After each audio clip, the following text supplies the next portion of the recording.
Good morning, and welcome to Redeemer Lutheran Church. I'm Pastor Gary Lodeholt. I have often told about the story that happened at our Lutheran seminary that was here in Columbia.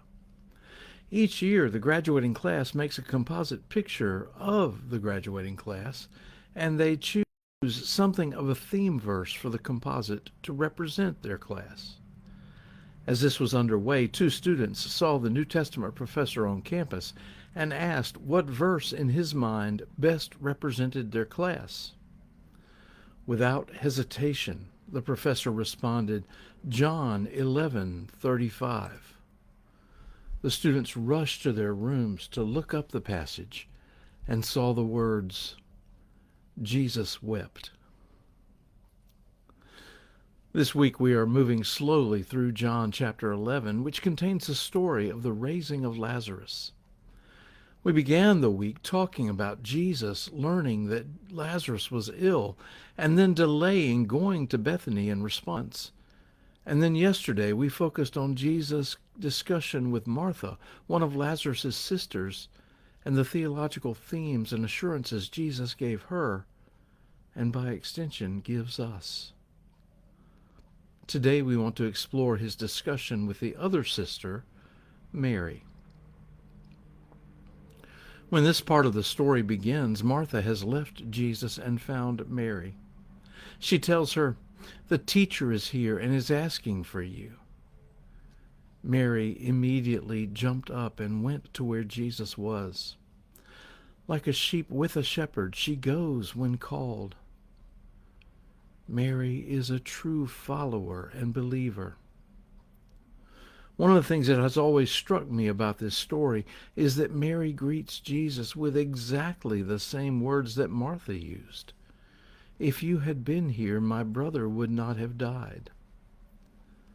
There's a bit of disappointment or even accusation in those words.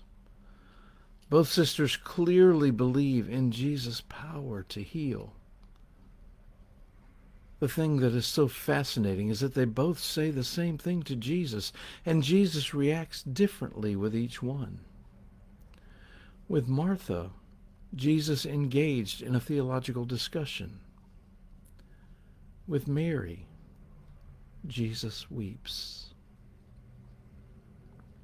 We will talk more about that in a moment, but first I think we need to notice the pastoral care Jesus gave to these two sisters. He recognized that they were different people, each with her own needs and struggles. Martha needed the assurance of who Jesus really was and the promise of life. But Mary needed someone to walk with her in her grief. Jesus met each where they were and with what they needed. So let's back up just a moment. There's really not a whole lot of conversation between Jesus and Mary when they meet, and really not much need for it either. The theological point has already been covered with Martha. In fact, what conversation there is seems to be for the benefit of the crowds that were around. The scripture tells us that the mourners with Mary saw her leave and followed her. The text makes it clear that Jesus saw her weeping and those who were with her weeping. Then we are told Jesus was deeply moved. The original Greek word here actually means that Jesus was disturbed. Even better, that Jesus was angry, which is how Luther translated this word. Lately, the idea is that Jesus shuddered with anger. We need to ask, what was Jesus angry at? Perhaps he was angry at death itself, at the hurt that death causes among us, at the hopelessness that so often pervades us in times of grief. Others have suggested that he shuddered in anger at all the crowds around him who were caught up in their unbelief. We don't really know, but it is clear that Jesus is deeply, deeply disturbed. Sharing Mary's grief, he turns to the crowd and asks, Where have you laid him? It's important to note that Jesus does speak to the crowd here. The you in where have you laid him is plural. Where have y'all laid him? And it is the crowd that answers, not Mary.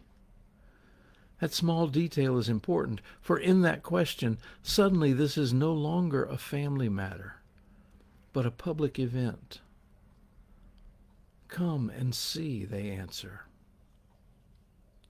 When they reach the tomb, Jesus' tears come, most likely his public acknowledgement of the pain that death causes in life. More importantly, it tells us that Jesus dwells with us and knows what it is to be us. Again, it's another pastoral moment. In the midst of our struggles and grief, we know that God knows how it feels. We can draw closer to God then and know that God draws close to us. Most of this whole scene with Mary doesn't really focus on Mary, but rather on the critics of Jesus who are standing around. That's why as Jesus stands at the tomb of Lazarus, the crowd says, "See how he loved him. Could not he who opened the eyes of the blind man have kept this man from dying?" As Jesus weeps, the crowds scoff. No one expected what would come next. When someone dies, that's the end of the story. But it's not the end of this story. Or ours. Thanks for watching, and remember to let this day belong to God.